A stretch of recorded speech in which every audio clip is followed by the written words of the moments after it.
તો ભાવનગરમાં વિદ્યાર્થીના રેગિંગના હવે ઘેરા પ્રત્યાઘાત પડ્યા છે। રેગિંગ બાબતે હવે આક્રોશ જોવા મળી રહ્યો છે।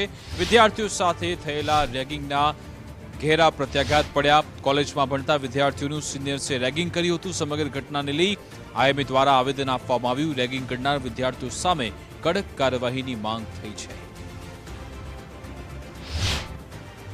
ભાવનગર છોટી હોસ્પિટલના ઓર્થોપેડિક ડિપાર્ટમેન્ટની અંદર આવી અવારનવાર ઘટના બને।